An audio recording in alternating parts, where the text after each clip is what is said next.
Hi there, welcome to Anne's Space, and thanks for joining me at my channel, especially if you're new.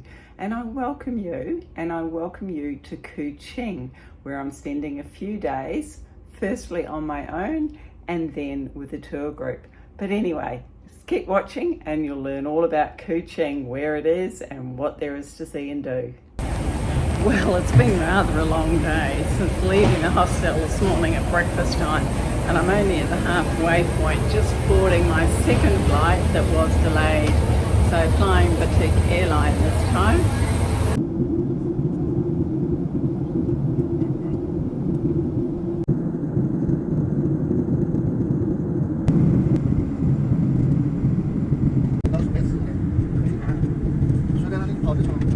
Well, it's taken me all day, but I have got here.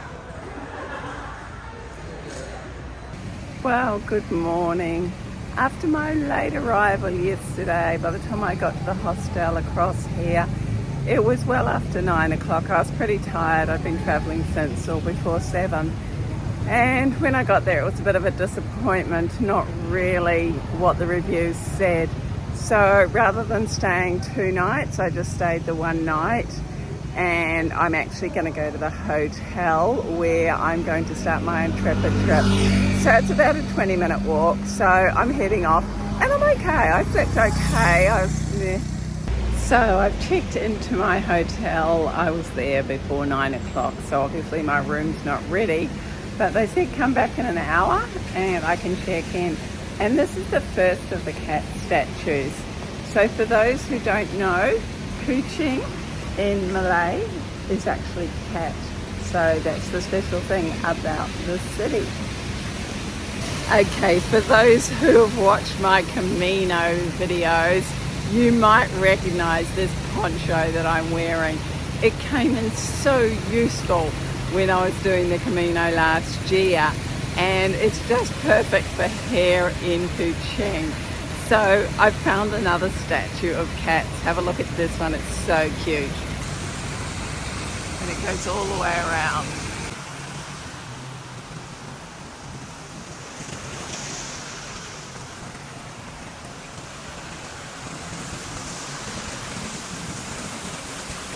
I'm going to head down to that bridge down there, which I'll pop the name in. But then on the way back, I might get one of these little boats. The river's really narrow, but there's not a lot of bridges. As you can see down there, no more bridges.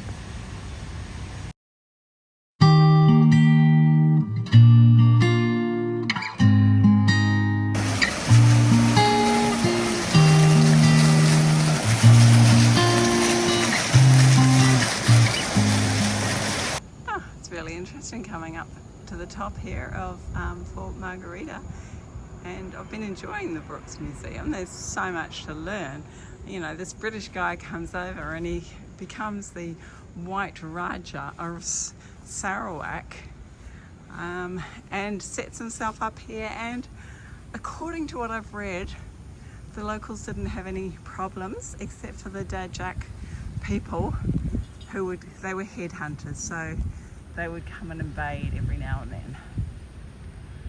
And there was big fires here, and after that, I think it was in the 1850s, they said all buildings must be built of brick. So that's something else that Raja Brooke did.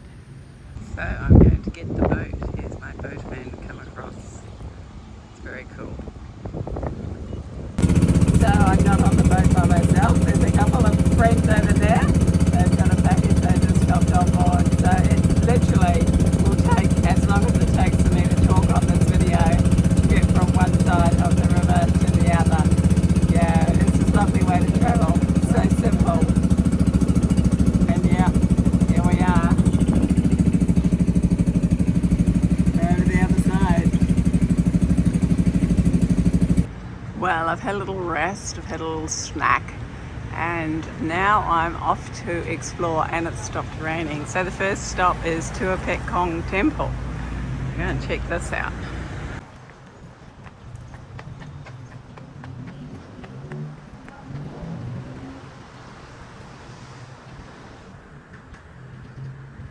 Yeah, there's lots of people in there burning incense. Other than that, Not really sure. And that's the street level looking at the temple, and just across the road where I'm heading now is the Chinese History Museum. I'll go and check that out.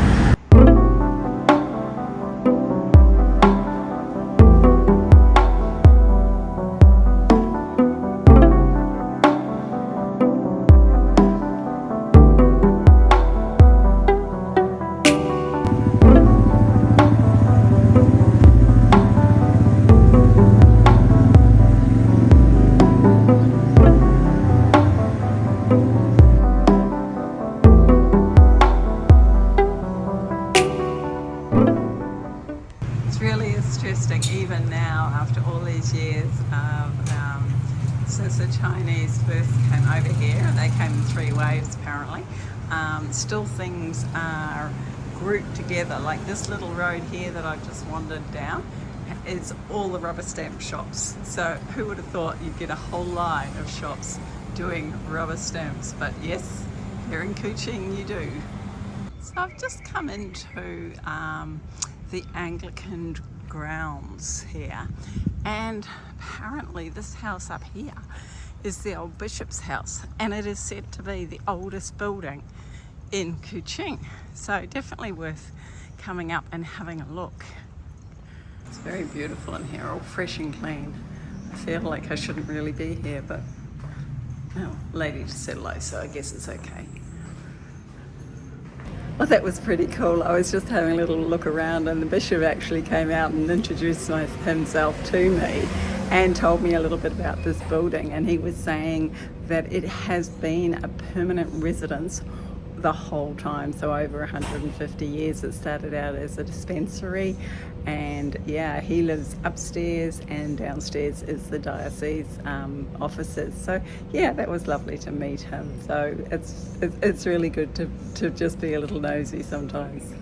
So this here is the Anglican Cathedral here. This is St. Thomas. So I'm just going to go and have a look and see if I can get inside.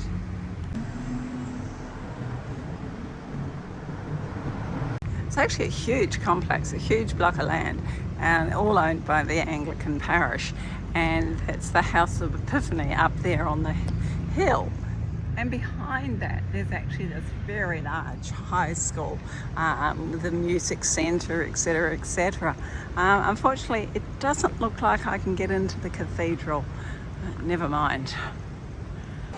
So I've now come into the Natural History Museum. You know, even though it's really, really hot and sticky, every building that I come to has really good air conditioning, so I get to cool down again, which is awesome. So I'm just going to have a bit of a wander around here and see the natural history.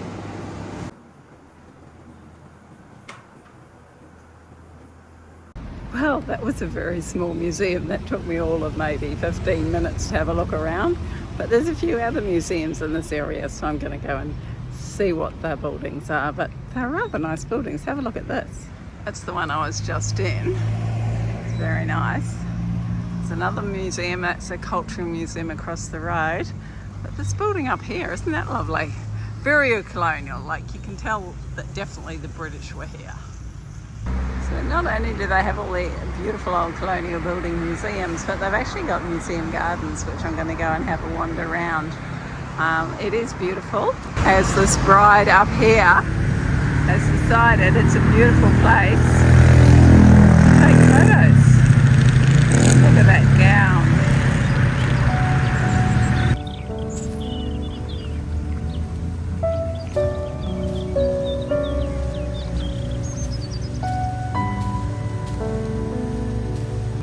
And up behind the museum gardens are some more gardens. Now I'm not quite sure the name of these gardens. I'll have a look and I'll pop it up here somewhere. But it's really nice, and it's so steamy, but as soon as I get in amongst the trees, total change. It really cools down. So I'm just going to wander up here. There's supposed to be a bomb shelter at the top, so I'm just going to go and see if I can find that. And look, yay, blue sky. That's a good thing after raining this morning and then cloudy all afternoon.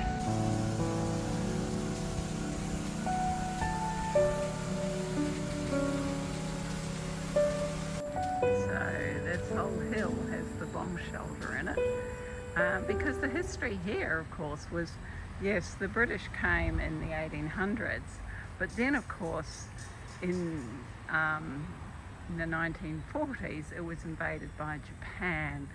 So, of course, they had to have bomb shelters and set up a system for, repelling the Japanese. Now, I nearly missed this. This is at the back of the museums park, and because I'm walking back a different way, just noticed all of these. They do seem like shrines, but there's nothing written in English.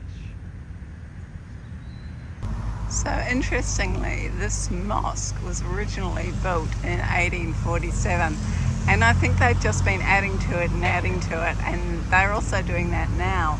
I find these gravestones quite interesting. I don't think I've ever seen gravestones outside a mosque before, especially the way they're positioned. It's such a beautiful evening now. It's hard to believe when I came across on the boat this morning. It was so wet.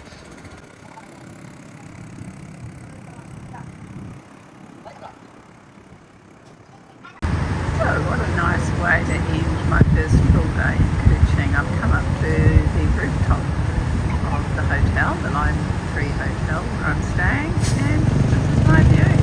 Today I'm starting my day off on the boat crossing the river, and I still haven't noted the name of the river, so I must add that to it. So I just went back to the same place as yesterday for breakfast. Lovely same girl. Yeah, they do the best coffee, and I don't even know what it's called, but it's just around the corner from the hotel that I'm staying at, the Lime Tree Hotel. So yeah, I'm going to go and look at some botanical gardens. So hopefully the rain holds off and it's a little cooler today, which is just lovely. Such a simple life. Love it.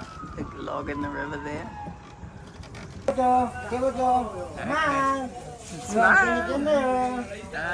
Beautiful people just come across the river, and yeah, they're selling all their fish.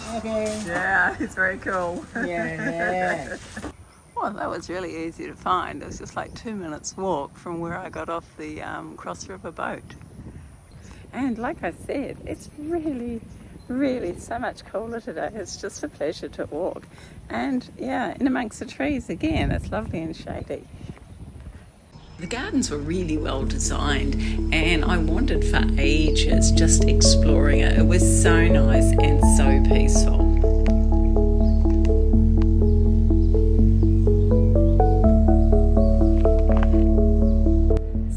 No charge to go into the orchid gardens. It's like everywhere else. I just had to sign in the guest book, and it was like, welcome on in. And it's been the same for all the museums that I've gone to as well. So I think the Cultural Museum I'm going to have to pay.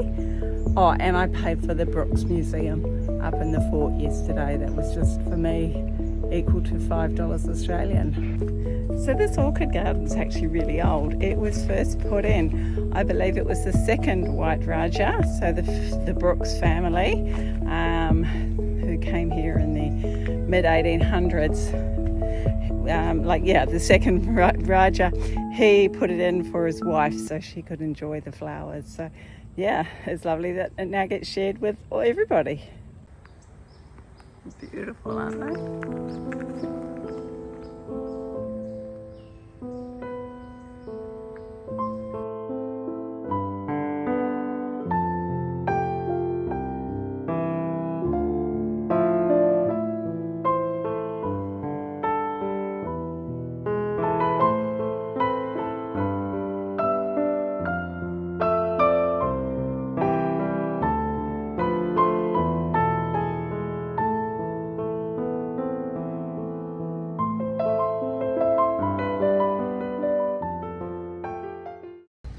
So that was worth a visit to the orchid garden. I just seem to be the only one there, which is really strange. And I think it had fallen to a state of disrepair. They used to have competitions back in the 2010s, but there's nothing more recent than about 2017. So lots of people were working there, so I'm sure they're bringing it back up to what it used to be.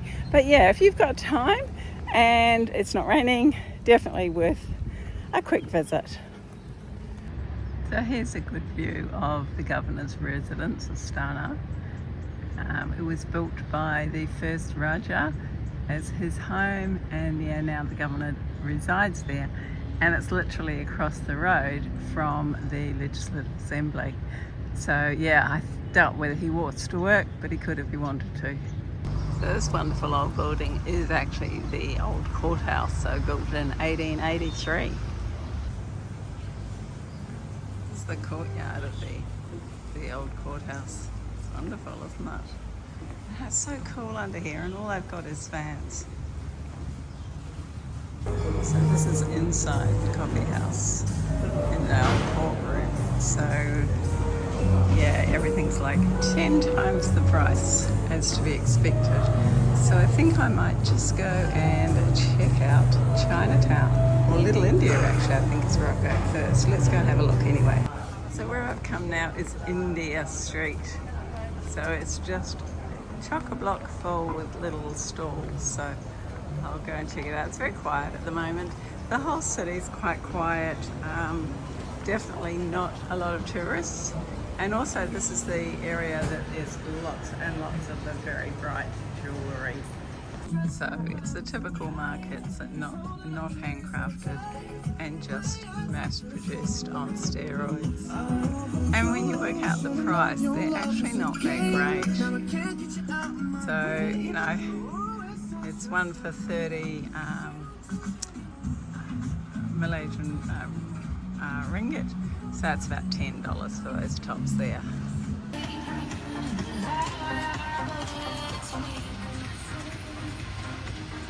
So you could easily miss this. This is called the Indian Mosque Lane.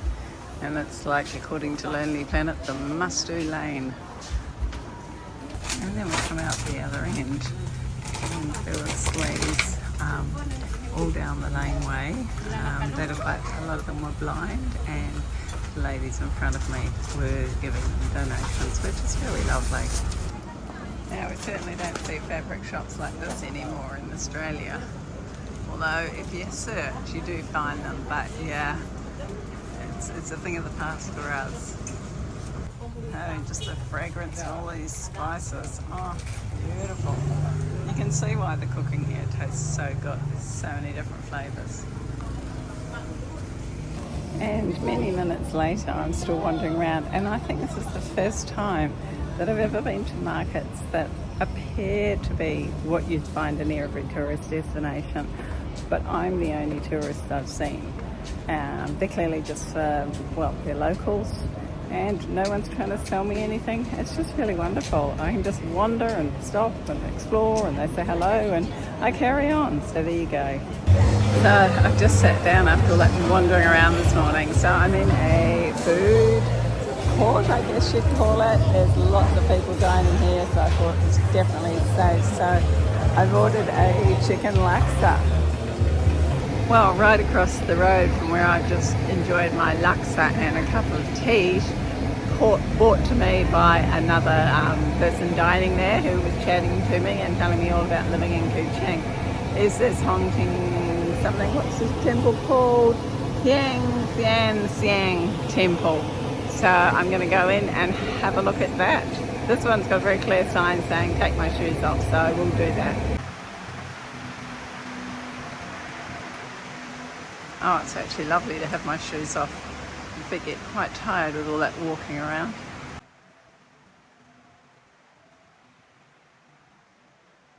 It's unusual, there's actually no one here lighting the incense, perhaps because it's lunchtime.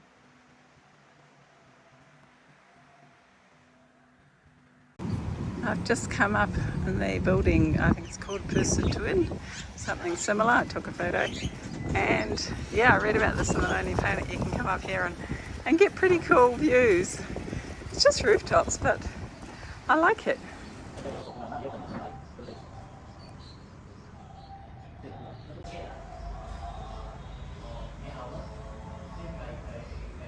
These are very cool. Not sure what they're made out of. Wood, I think. So that's the building I went up to get that good view over the all the little laneways and the roofs. It was worth it, yeah. been discovering some really cool murals, and this is just one of them. It's just brilliant.